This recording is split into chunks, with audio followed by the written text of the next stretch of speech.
Welcome, everybody. Hello.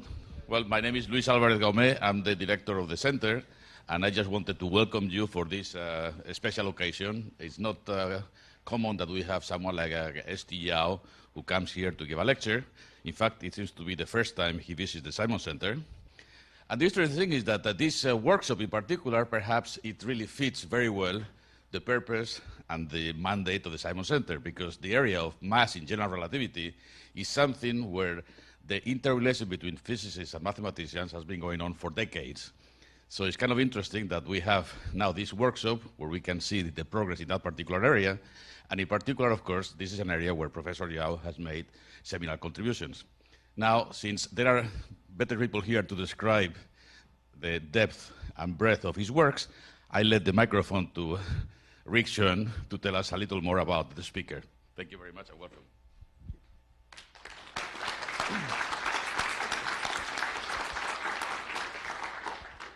Well, it's a real pleasure for me to introduce my teacher, longtime collaborator, and good friend, Shing-Tung Yau from Harvard University. Professor Yau is the leading figure of our time in geometric analysis and is a leader in most areas of geometry, especially those related to physics. Professor Yau has won too many awards for me to mention them all here, but let me just mention the Fields Medal in 1983, the National Medal of Science in 1997, and the Wolf Prize in 2010. So it's with great pleasure that I welcome Professor Yau. His title is Geometry of Spacetime and Mass and General Relativity.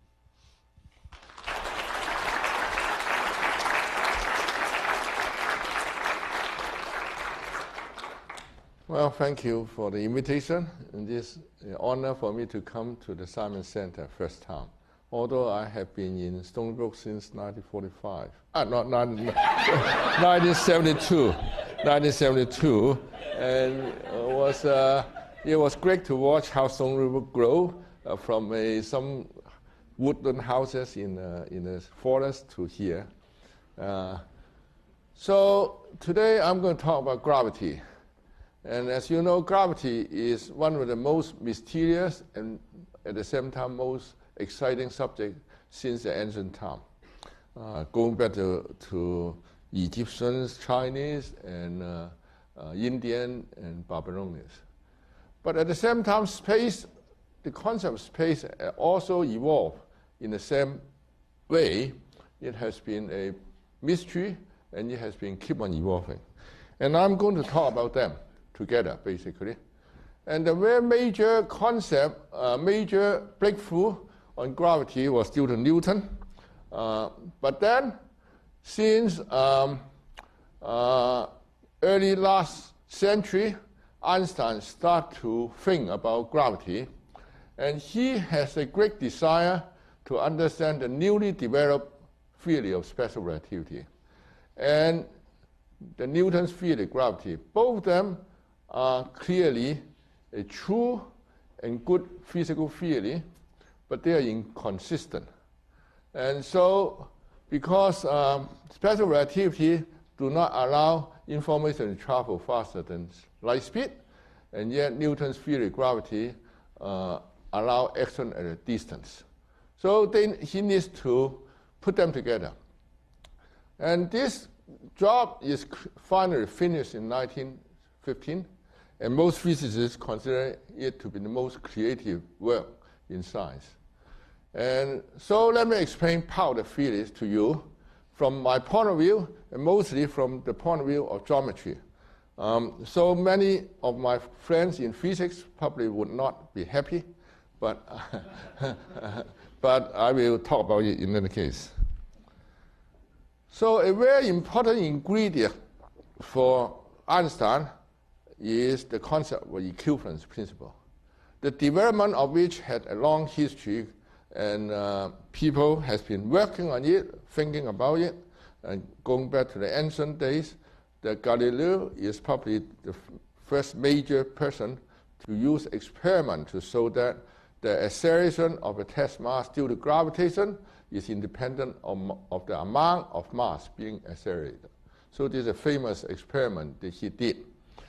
And this is very important. And Kepler, who was later, also talked about this. I would not spend too much time on Kepler here. But the important thing is Einstein himself, in 1907, he said, we assume the complete physical equivalent of a gravitational field and the corresponding acceleration of the reference system. So the observer is accelerating, and he is talking about the equivalence of the gravitational field with that. So the gravitational motion of a small test body depends only on its initial position in space-time and velocity, and not on its constitution. The outcome of any local experiment in a freely falling laboratory is independent of the velocity of the laboratory and its location in space-time. So this is one of the very, very important observations that Einstein had in 1907. He was saying that this is one of the most important revelations for him in his whole life. And so in the new field of gravity, he would like to develop the laws of gravity should be independent of the observers. That's very important. But he needs a framework to build such a field of gravity that can connect many philosophical views with observations that he needs to implement. So since gravity is equivalent to the acceleration of the reference system, and acceleration of particle can be described by the curvature of its trajectory. So when you move around a curved freeway, you move on the same speed, velocity, and yet you feel gravity. It's because of curvature of the trajectory, creating the acceleration. So as a result, Einstein speculated that the new field of gravity should have something to do with a new concept of space. Although he knows nothing about what space should be at that time. But he knew that the static space that Newtonian mechanics based on is not adequate. So that's very important. He knew it already.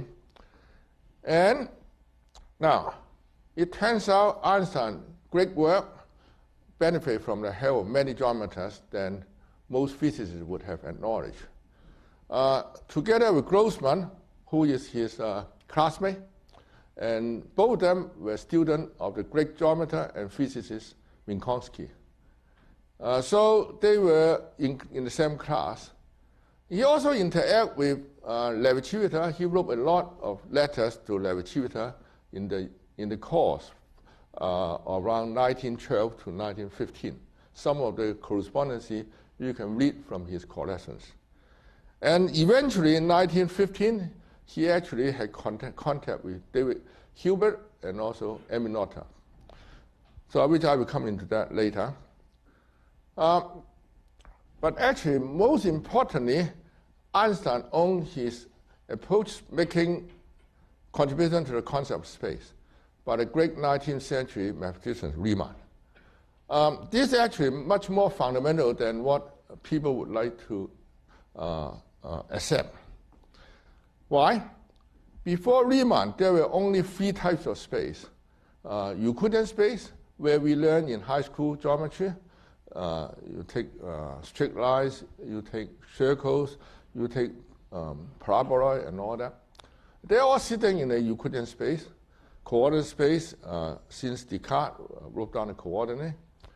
The sphere and the hyperbolic space, basically they all can be described by global coordinate system. And that's what they are before Riemann.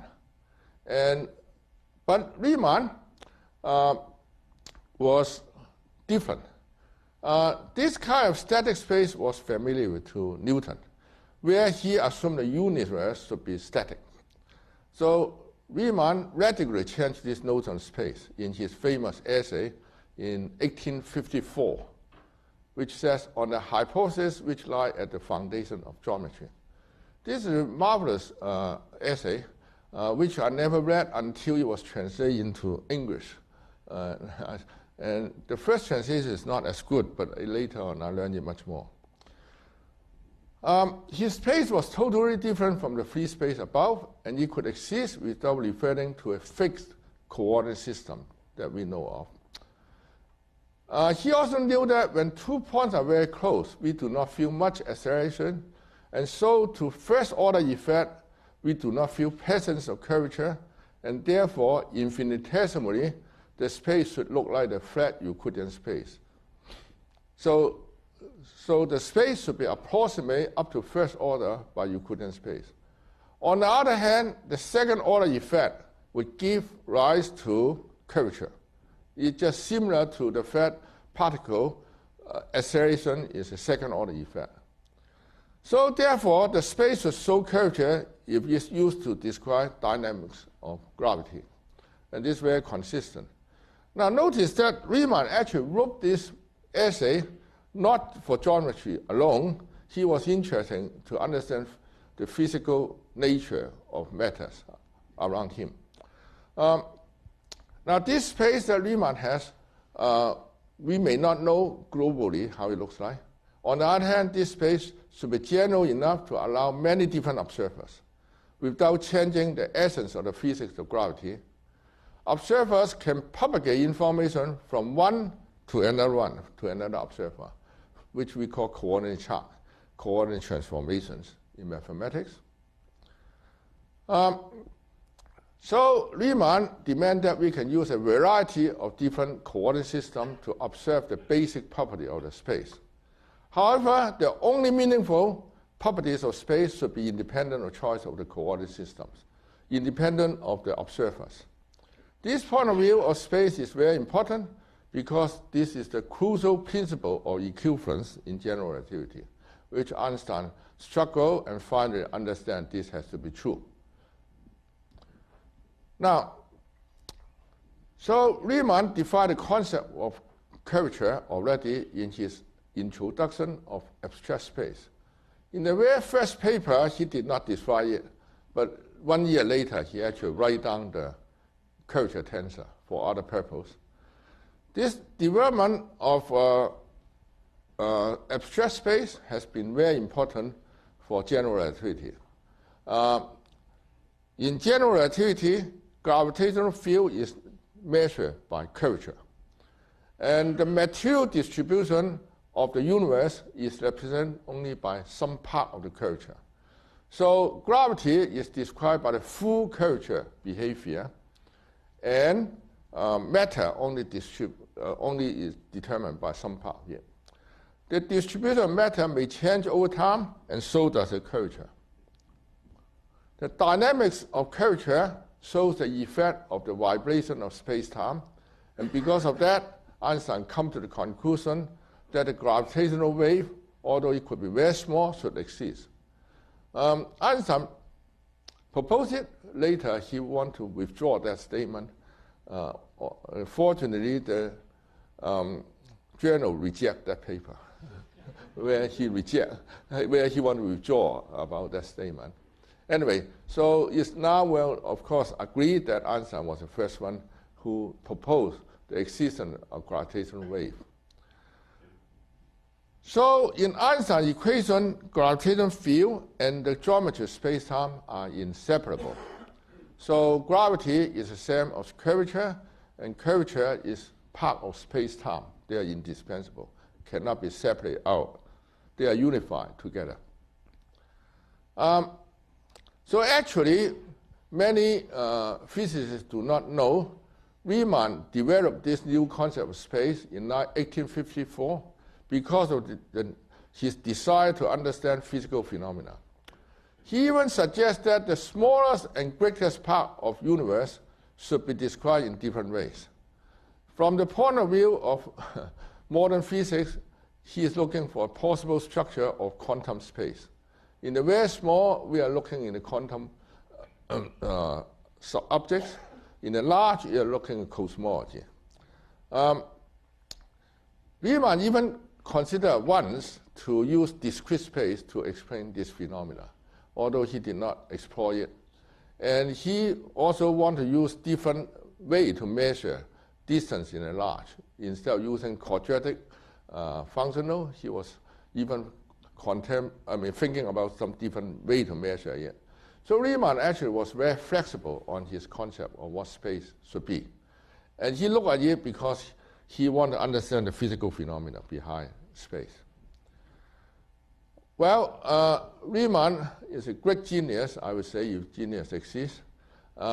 He published his first paper at the age of 25 and died of lung disease at the age of 39. 3 years before his death, he went to Italy every year to escape the cold weather in Germany.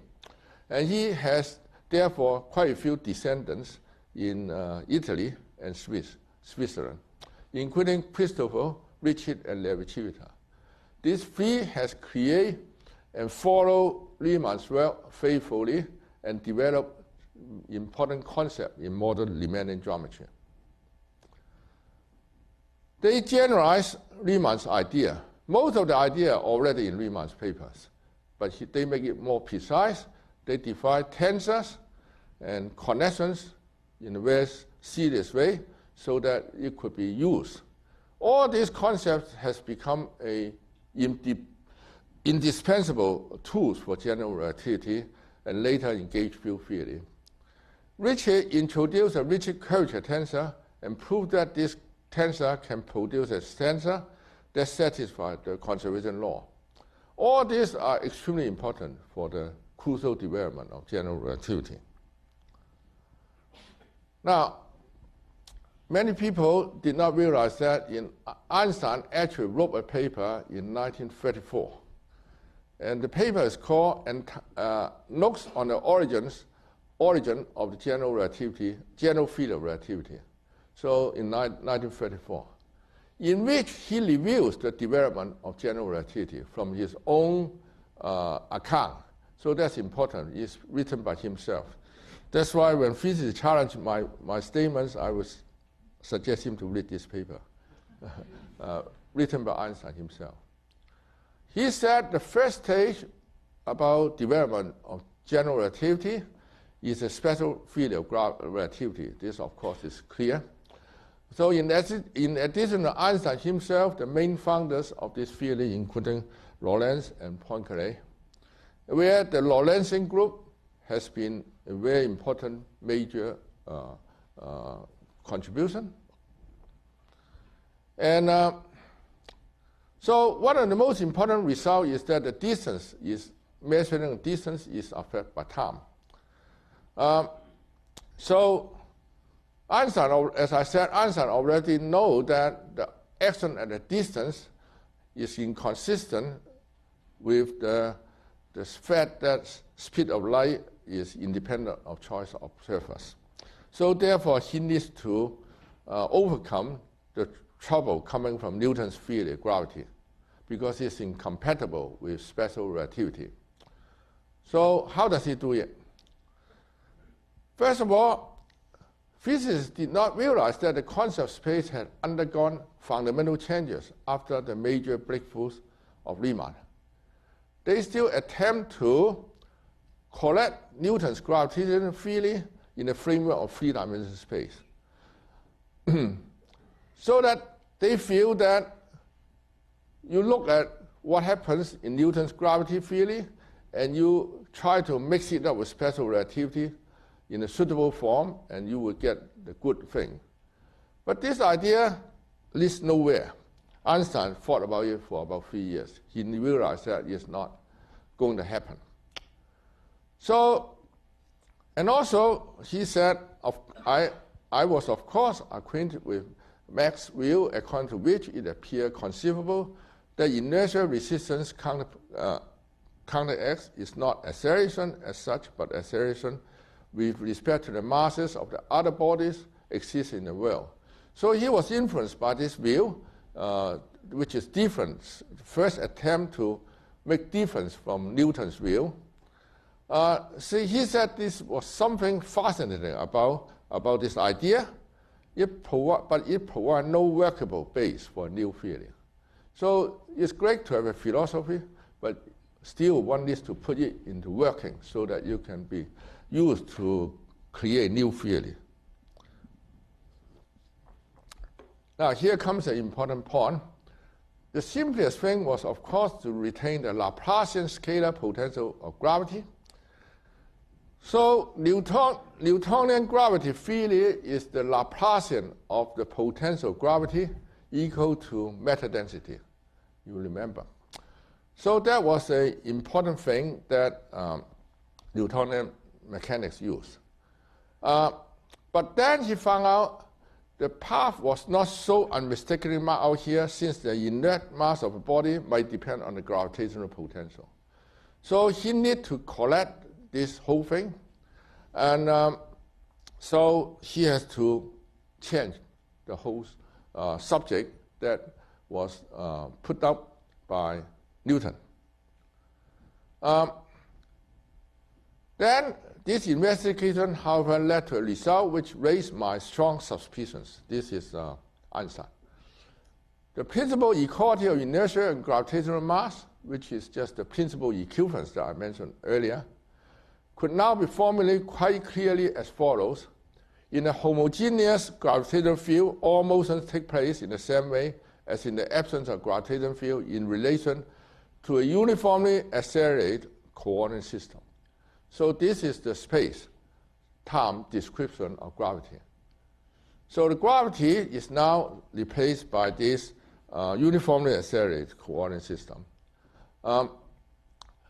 So he needs to understand how the coordinate system moves. And this keeps him busy for a long time. To reach a new theory of the gravitational fields, keep him busy from 1908 to 1911. So let's see how he overcome this problem in this period of time. When Einstein was a student in Zurich, his professor, as I mentioned, was Minkowski. He was a great mathematician, along with Hilbert and Poincaré at the same time. So Minkowski once said, in 1908, he said, there was this lazy student in my class who had recently done a remarkable work which I had come up with a geometric interpretation. So this is the beginning of his statement when he wrote his famous paper in 1908.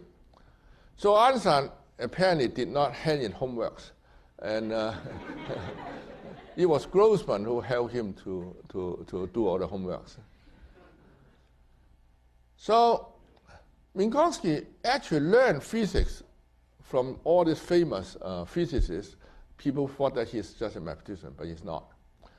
And he held that because of a pre-established harmony between mathematics and nature, geometry should be used as a key to physical insight. So that's what he said. So he ascribed physical reality to the geometry of space-time. So he was really the first guy who considered gravity to be equivalent to space-time geometry. In this famous lecture he gave in 1908, which is called Space and Time. And this is a very important lecture. I think physicists have not given enough credit for this statement. He said the fundamental equation, this work was used by him to deal with some problem in physics, actually. So this point of view is not clear just for gravity, but also for electromagnetic phenomena. And this is an important work that later Max Planck and Einstein worked together to understand. But what I need here is this statement. Minkowski wrote, the views of space and time, which I wish to lay before you, have sprung from the soil of experimental physics. And therein lies the strength, because it comes from observations, experimental physics, so it has a strength. And they are radical. Henceforth, space by itself and time by itself are doomed to fade away into mere shadows, and only a kind of union of the two will preserve an independent reality. So this is a very fundamental statement made by Minkowski.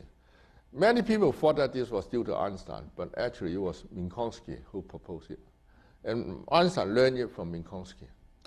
So only because of this, space and time are together. And in fact, it's interesting that Minkowski acknowledged this concept of space-time he created owes a great deal to Poincaré's work in 1906, where Poincaré looked at by changing time to imaginary time, Lorentzian transformation become rotation. So this is what we call weak rotation these days. You change time to imaginary time, things become more Euclidean.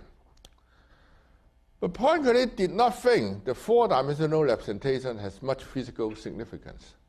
So that's interesting because even in 1908, Poincaré said that the language of three dimensions seems better fit to our description of the world, although this description can be rigorously made in another idiom.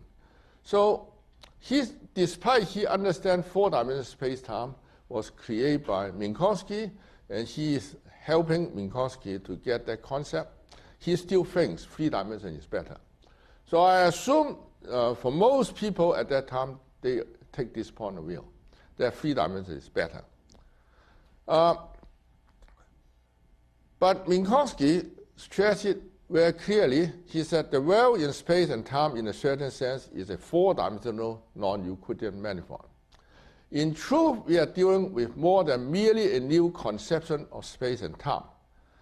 The claim is that it's rather a quite specific natural law, a natural law in fact, which because of its importance, since it alone deals with the primitive concept of all natural knowledge, namely space and time, can claim to be the first of all laws of nature. So Minkowski considered this one of the most important and most fundamental law of nature.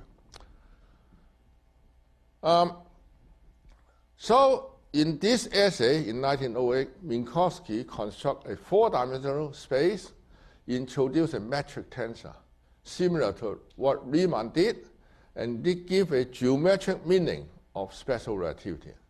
Special relativity was written in terms of some equations and all that, but this is the first time that it was put into geometry that is equivalent to a four-dimensional space-time, where the Lorentzian group, which is a fundamental symmetric group of special relativity, becomes a group of isometry of this space-time of Minkowski.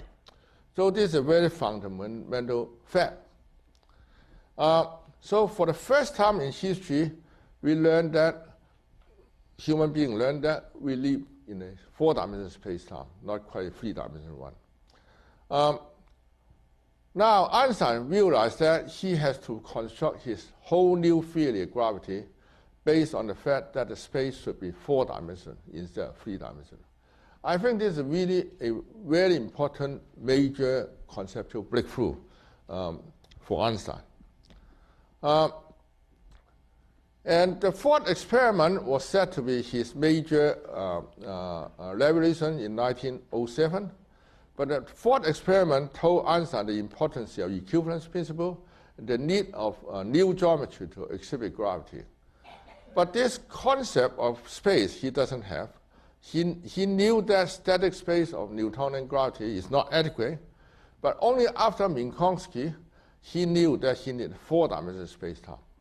So not only that, the concept of space goes from three-dimensional to four-dimensional space-time, but only with four-dimensional space-time, gravity can have enough room to be dynamical. Otherwise, it would be static. Why? Because the Newtonian theory of gravity is described by only one function, namely the Newtonian potential. And that's not enough if you write it on a three-dimensional space. So we need badly a four-dimensional space-time for things to move around. And also, Minkowski provided a concept of tensor to describe gravity. And tensor, what is tensor? Tensor is a newly invented concept after Riemann. It consists of many functions which together can transform consistently so that the principle of equivalence that I mentioned earlier is obeyed. So remember, the principle of equivalence dictates the development of general relativity, dictates the modern field of gravity. Without that, the general relativity would fail. And this is very important. We need something that respects the principle of equivalence. Minkowski's tensor perfectly describes the special field relativity and obeys the principle of equivalence. So this is great, but Einstein needs further because he wants to combine Newtonian mechanics now with Minkowski's theory. So he needs to develop that. So as a result, his new theory of spacetime should be equal to Minkowski's spacetime when 2 points are very close to each other. So when they are infinitesimally close, they should be equal. So the gravity should be obeying Minkowski's spacetime when 2 points are close together, but only up to first order. When you go to second order, curvature becomes important, and we need to know something more about it. But at that time, physicists do not know what is a tensor. So actually, only a few geometers know about tensor analysis also. This is in 1908, so very little discussion about it except the Italian geometers. So from the principle equivalence, that the new potential of gravity should depend on the point and the tangent vector of space at that point. So a point and the velocity vector at that point. But he has no idea what kind of mathematical tools can be used. So he asked his classmate, Grossman, to help. And finally figure out that the gravitational field should be described by a metric tensor. The tensor should changes in space-time, although infinitesimally is given by the Minkowski metric. So that's what they decide that should be the case. And this is good. So this is the very first step. But the very first step is the use of a space which is described by a tensor instead of a scalar function. That's a very non-trivial concept that you need to do it actually. Now once you have a background like this, you need to differentiate the tensor. Because you remember in Newtonian gravity, we take the Laplacian of a potential. Laplacian, you differentiate the potential 2 times.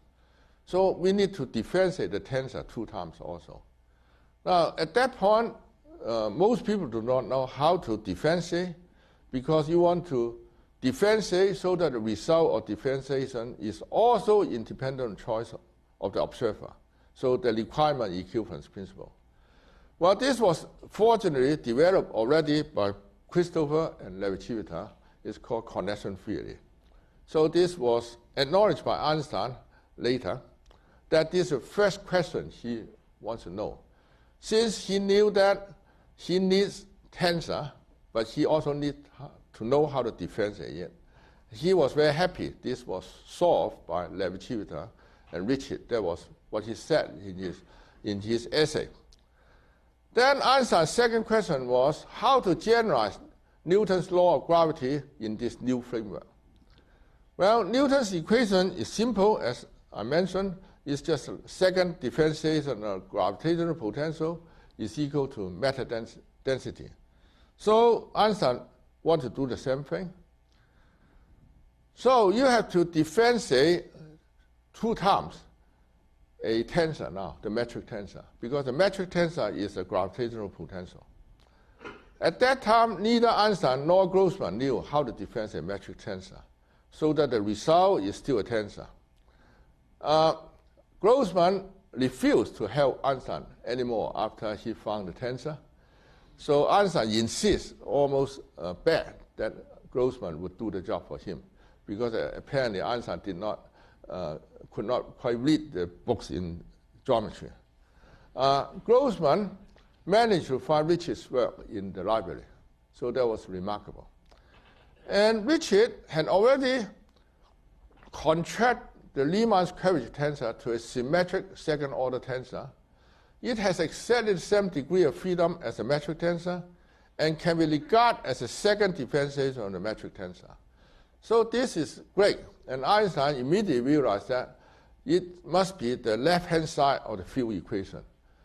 It's a Laplacian of the gravitational potential similar to what Newton had.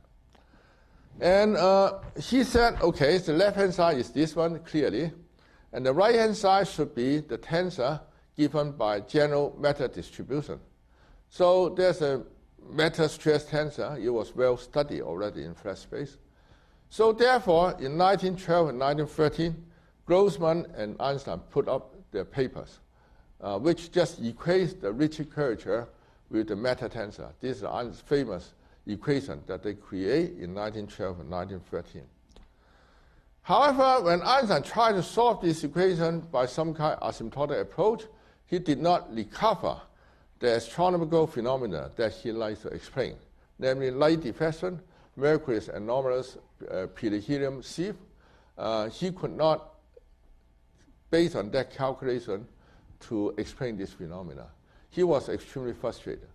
But it turns out it was his mistake, actually. He did not do the calculation correctly. If the matter density is equal to 0 in this equation produced by Grossman and Einstein, the equation was actually the right equation that later found in 1915. If he was able to calculate and found a spherical symmetric solution, he would have found the Schwarzschild solution at that time. But he did not. So this cost him 3 more years agony to overcome the problem. But this is funny because this equation is mistake, but if the matter tensor is equal to 0, it's actually a correct equation. So he tried in the following years, in order to explain the physical phenomena, he tried to choose special coordinates. He wanted to give some special rights to some observers, so to speak, and he was ready to give up the most important principle of equivalence. And this is too bad, despite he has communication with relativity and did not work out well. All these are in the paper essays written by Einstein himself.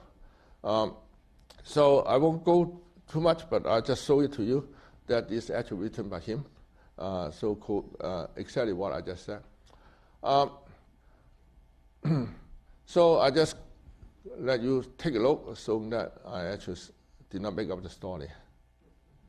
Now, so this length of the line element, that's to say metric in the special field of relativity, as Minkowski has shown, this metric was a quasi-Euclidean one, and that's what he needs to generalize. So he wants to generalize it more. So the time-like extremal lines of this metric furnish the law of motion of a material point, which is acted on by no force apart from the force of gravity. So he now realized that we need the coefficient G mu nu of this metric to be the potential. And so he wants to generalize the Newtonian mechanics, and there are 2 further problems remain to be solved. This is what he wrote down. The first question he asked is that if a field law is expressed in terms of the special field of relativity, how can it be transferred to the case of a Riemannian metric? He realized that Riemannian metric is an important thing now. Second question is, what are the differential laws which determine the Riemannian metric itself? So this is the Einstein equation which was described. So he said, as for problem 2, the solution requires the construction of differential invariant of second order is already established by Riemann. That's what he said himself. And then the first one was due to Levi-Civita and Ricci. That's according to what he said. So this was a very important acknowledgement that he acknowledged how Riemann and Levi-Civita and Ricci has produced for him.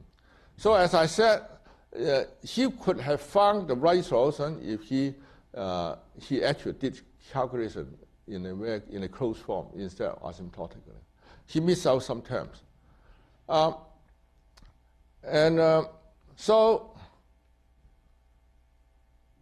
he felt very frustrated after the failure in 1913. And he said there were errors of thought which cost me 2 years of excessive hard work until I finally recognized them as such at the end of 1915. and after having ruefully returned to the remaining curvature, succeeded in linking the theory with the facts of astronomical experience. He was happy about it. That was in 1950. The happy achievement seems almost a matter of course, and any intelligent student could grasp it without too much trouble. So, to the contrary, what most people think, Einstein actually thinks at the end, when he accomplished his work, is actually rather straightforward, and any intelligent student could have found it without too much trouble. But he said, but the years of anxious searching in the dark with their intensive longing, their alternation of confidence and exhaustion, and the final emergence into light, only those who have experienced it can understand that. So it was a long agony for 10 years of work that he found this. But on the other hand, once it's understood, it's actually easy to understand. So let's just go back to the very last stage of Einstein's work. He visited in the spring of 1915 of David Hilbert in Göttingen. And Hilbert knows geometry well, of course. He's one of the founder. And he is also the founder of modern geometric invariant theory, which we still study closely. He also gathered a large group of outstanding mathematicians in Göttingen. And this is very important for the later part of Einstein's work. So Felix Klein was already a big professor in Göttingen, of course. He was the one who classified geometry by using continuous group of symmetry. And so this was already done in the 19th century, around 1870, that Felix Klein started the famous Erlangen program. So studying geometry using symmetric group was not due to Einstein, it was much earlier. And then there was Hermann Weyl, who was the founder of modern gauge field theory, along with Emmy Noether, the greatest female mathematician in history. And very importantly, Emmy Noether was developing her theory of current, where one used nowadays extensively. She proposed how to concretely to deduce equation of motion based on group of continuous symmetry. Well, in general relativity, the continuous group of symmetry is actually the group of coordinate transformations. So I think, without question, that David Hilbert was influenced by this work of Noether, which was developed already in 1915. In fact, in the work of Hilbert, he discovered the action principle for general relativity. Integral of scalar curvature was an action proposed by David Hilbert, and in November of the same year, he derived the correct gravitational equation from this action.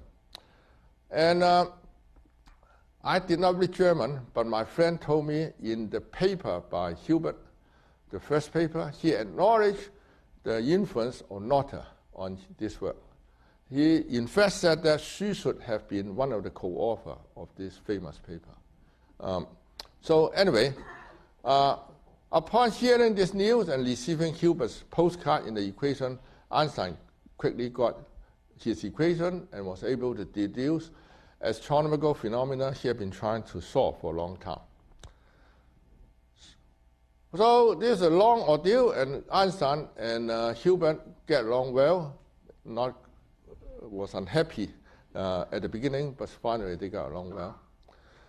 But anyway, it's unfortunate that in this article, on the other hand, that he wrote in 1934, he did not mention the contribution of Hilbert, although he did mention the contribution by Levi-Civitar, Richet, and Riemann. So anyway, there's an interesting thing that the Einstein equation could have been found correctly already in 1913 if they realized that the left-hand side and the right-hand side both should satisfy the conservation law. But Richet actually already proposed the tensor which satisfies conservation law. If Grossman looked deeper in the library, probably they would have found the neat equation, but it was not. So if Einstein and Grossman should trust the beauty of geometry and try to complete the equation based on its internal consistency, he probably would have finished the paper before 1915. But he was too much concerned about the observation and abandoned this line of thinking. So in fact, afterwards, after many years, Einstein wrote that the most basic parts of physics should be guided by thought experiment and the elegance of mathematics. I think partially because he realized that he should have thought in that way. Well, he basically said that the equation is so simple and natural after he found it, and he felt this would be a important things for people to know, that elegance of mathematics is still an important thing to do. Now, so this is the accomplishment of general relativity by Einstein and the previous geometers. But many things are left explained, needs to be explained in order to understand the general natural phenomena of gravity. This task is very difficult because the system of equation is truly nonlinear, and the background space-time is changing dynamically all the time. Physics of gravity does not give a precise description of the initial data of our universe, how it starts, or the boundary condition of this very complicated nonlinear system. At the time when Einstein found it, they thought we found the equation. We know how to determine the universe. But these two problems is part of the nonlinear equation that we need to know in order to solve the equation. We need to know the initial data, and we need to know the boundary condition. Both of them are not known. And this caused a lot of trouble for understanding the physical phenomena based on Einstein's equation. The reason is that there's no global symmetry of the dynamically changing space-time. It's very different from Newtonian space-time, where we have translations, we have rotations, all preserving the space-time. But it doesn't exist because in the Einstein's view, because the things are changing dynamically. Non-existent global time and non-existent time-like translation symmetry gave great difficulty to define many important physical concepts that we like to learn, and that we knew can be done in Newtonian mechanics based on Noether's field of current. You see, based on Noether's theory, we can define mass, we can define linear momentum, all based on time-like translation that preserve the system. But such a thing does not exist in general relativity. So we have to struggle how to deal with this situation. And so many important concepts was not created. For example, if we watch two neutron stars interacting with each other, we need to know the mass of each star and the binding energy of the whole system, counting contributions from matter and gravity together. So counting from matter is easy. It's just like Newtonian mechanics. But if we want to count gravity that come out from this nonlinear system, this becomes a major problem. This problem arises in general relativity because the concept of energy density is not possible in the field of gravity. If we want to count the density, the mass density coming from gravity, the reason is that if this density exists, the density that comes from contribution of gravity itself, it would depend only on the first order information of the potential of the gravity, which is the metric tensor. So, well, Einstein created something called pseudo tensor to understand gravity. But the trouble is that we cannot have such a thing because we can always find a coordinate system, an observer, so to speak, so that the first order differentiation of the metric tensor is 0 at one point. So therefore, if it can be described by it, the energy density due to gravity alone would be equal to 0. And this cannot be the case. So we do not have density in gravity if we want to measure the gravity, the mass due to gravity. Einstein already realized this problem 100 years ago after he created general relativity. And he created something called pseudo-tensor. And he drew an analog with the definition of Newtonian mechanics. Well, this definition was good, was clarified more precisely by the much later work by three physicists, Arnold, Dasher, and Misner in 1962. It's called the ADM mass. And this mass can define only for a total mass when you look at an isolated physical system. So this definition works only for isolated physical system of gravity. So in other words, we watch a galaxy far away, far, far away. As a whole, the galaxy, we can define it as total mass. But we cannot look at a star inside the galaxy and determine what the mass is from this definition. So total mass of the whole galaxy can be defined, but not one star inside the galaxy, because that star was interacting with other stars at the same time. So now the total mass can be defined. The reason is simple from the point of view of Noether, because for an isolated physical system, we expect existence of asymptotic symmetry at infinity. And the time translation at infinity captures the total energy of the system. So that's why this gives us a good definition of the total energy. However, it captures the total energy only. And there are many detailed information of energy which we need to explore. But there are many important questions already, of course. There's a concept of gravitational radiation, because the vibration of space-time will radiate waves which gives energy. The energy comes from the binding energy of the gravity of the system. And the concept was clarified by Bondi and his co-authors, and also Trauman in the 1950s. And this was very important. And they defined the concept of mass along some now hypersurface. Such a mass is nowadays called Bondi mass. It was has a very important property that it decreases when the hypersurface moves to the future. And this decreasing energy is interpreted as the energy for the gravitational radiation. So we measure the Bondi mass along some hypersurface, and we watch how they decreases. The decreasing energy will be the binding energy for the gravitational system, and this is important. So this definition of Bondi mass is important as it describes the dynamics of space-time. However, the definition presumes some structure of space-time that we need to understand by itself. Both of this mass, ADM mass and Bondi mass that we just described, are total mass in some way, but it still cannot capture mass of bodies that are interacting with some other bodies. As I said, if we look at the binding energy of two neutron stars which are interacting with each other, we need a concept of quasi-local mass.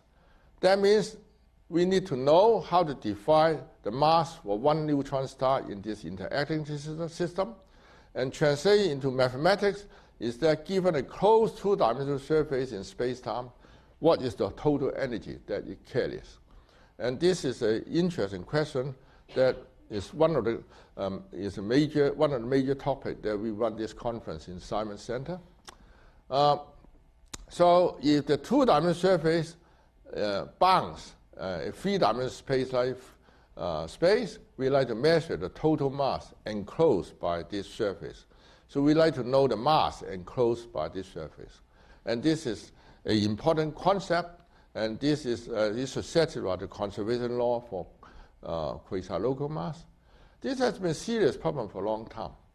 And so now, before that, there's an important first question that Einstein himself and later workers in GR was interested in, is whether the total mass defined for an isolated physical system is positive or not. Well, this is an important question for the reason that in order for the system to be stable, we better to have positive mass. If the mass is negative, the whole gravitational system could collapse. But on the other hand, people were not sure. In 1957, for example, Bondi and a large group of well-known physicists, Eugene Wigner and several other people, had a meeting, and they discussed the possibility of negative mass in general relativity. So they were strongly suspicious that gravity may produce negative mass. But Einstein's theory could not tell exactly whether it's true or not, and this becomes a problem, and which I'm glad that we finally solved it in 1979 with Rick, who introduced me earlier.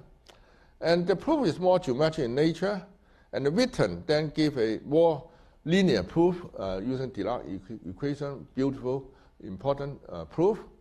And later, shortly afterwards, Bondi mass was also proved to be positive. All these are pretty important to understand the gravitational system, which are isolated. Now, Rick and I also used our method to prove in an effective way that when matter density is large enough, black hole actually will form. This, of course, follows from the work of Hawking and Penrose and Hawking, singularity theorem. But based on our proof, we proved that if matter density is large enough, black hole will form. So this is probably the first rigorous statement that when matter density is large, black hole will form, that we actually proved it in a rigorous manner. Now, coming back to the question of mass, which is quasi-local, that means only measured in a small part of the universe. This went back a long, long time ago, including Roger Penrose, Hawking, Wang-Yau, Garros, Barnett, Horowitz, and C. and Tem. And there are many more people, which I did not mention here, but many people work on this subject. How to get a good understanding of mass in general relativity. Well, so we actually, Rick Shen worked on it, and so am I, and so many people. Finally, Robert Barnett, who was one of my students, a former student, created a definition in 1990. And then Wang-Yau created some good definition, but the final touch was due to Liu-Yau Wang, who is here, and myself. So there are two major definitions of quasi-local mass due to Barnett and Wang and Yau. So this allows us to define binding energy related to binary black holes and is related to the energy of the gravitational radiation. And this also allows us to define quasi-local angular momentum with Punnan Chen here, who's here. And this clarified many former definitions of total mass and total angular momentum.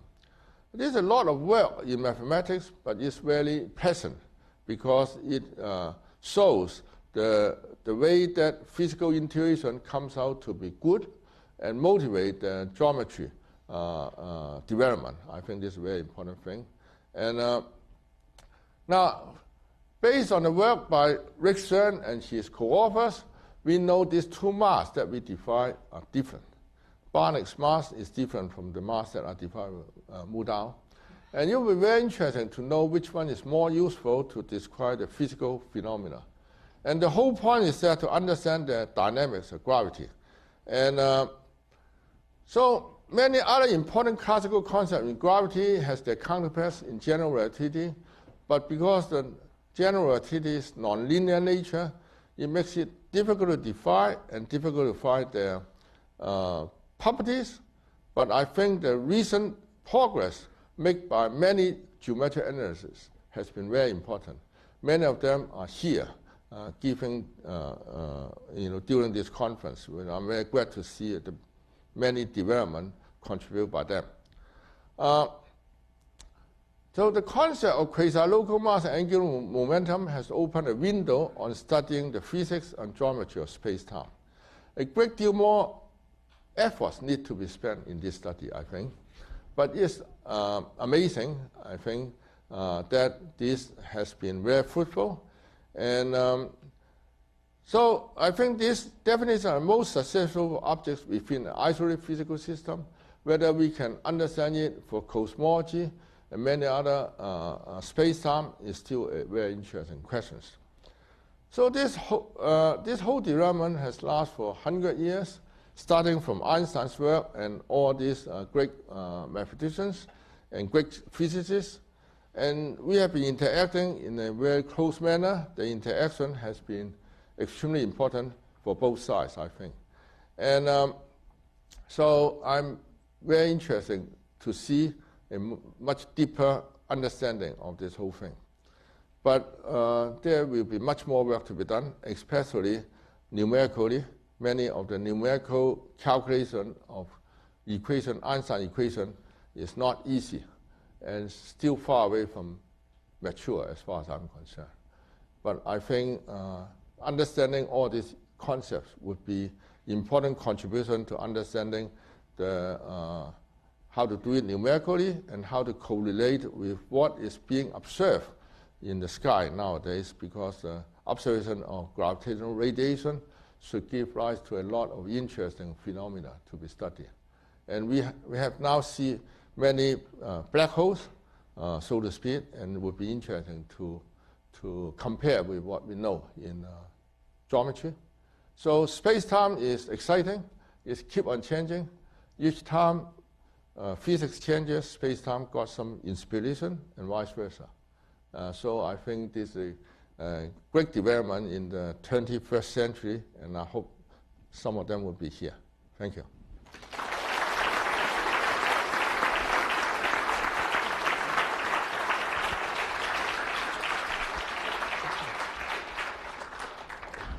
Well, thank you very much for a great talk.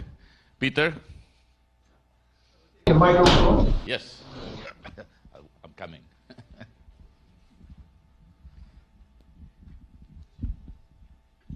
So maybe I begin with a little anecdote which you may know. When Einstein first heard about Minkowski's work, he said in German, but you don't speak German, unnötige Gelehrsamkeit, and I'll translate, unnecessary learnedness.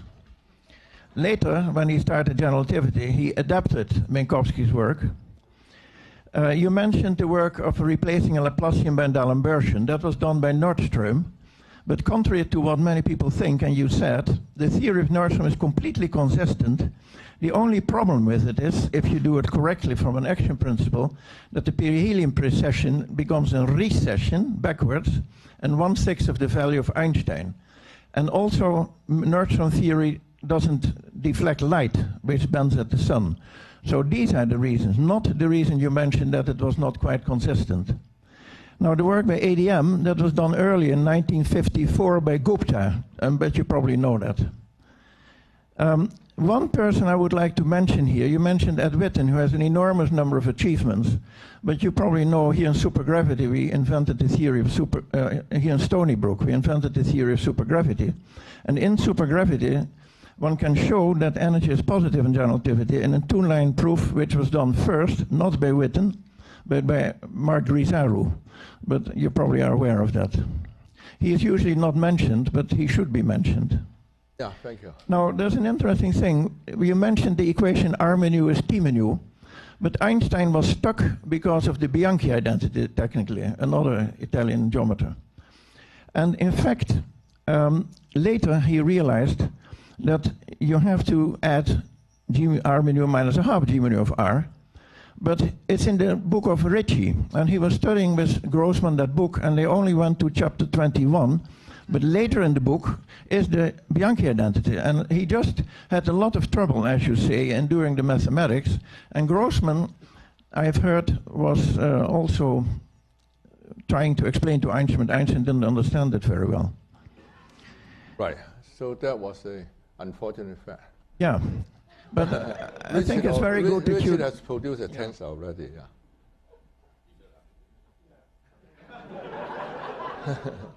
So about the supergravity proof, I realize it, but it's not as rigorous as we would like to see, I would say. Yeah. Any more questions or comments? It's over there.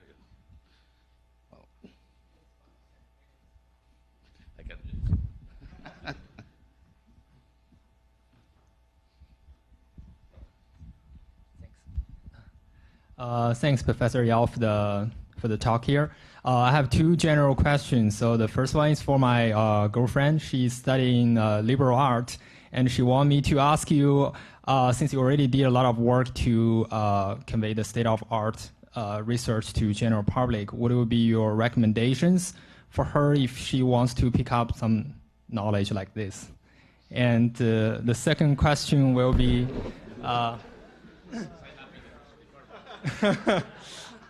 yeah, before I come here, I read some like general articles about the Calabi-Yau's conjecture, which you improved. And if I understand correctly, this one allows the compact space to exist, which the curvature of it is not zero. So which means that there will be gravities generated from nothing. And that reminds me of ancient Chinese philosophy of Taiji, which has similar statements. So I want to know your opinion about the connections between the sophisticated, like those math stuff, with very, like, you know, those philosophies. Yeah, thank you. Well, about the arc, I always look at space-time as an arc itself. The geometry that we can observe is so beautiful, so I look at it as arc. But in order for your girlfriend to understand that, probably you need to learn more mathematics.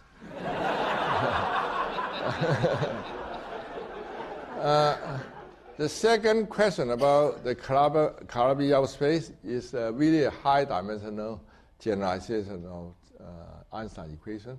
Instead of 4 dimensions, you multiply with 6 dimensions, and you want the Einstein equation to hold, so the 6-dimensional space should satisfy the same equation. So Ricci curvature equals 0. And since it's compact and simply connected, so and curvature is not identical to 0. So in many ways, it's related to the classical GR, except in high dimension.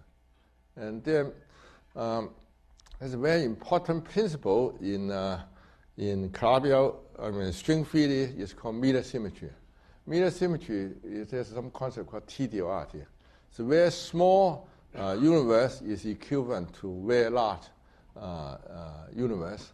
So radius R universe is equivalent to 1 over R universe. So this is very similar to small is equivalent to big in Chinese philosophy.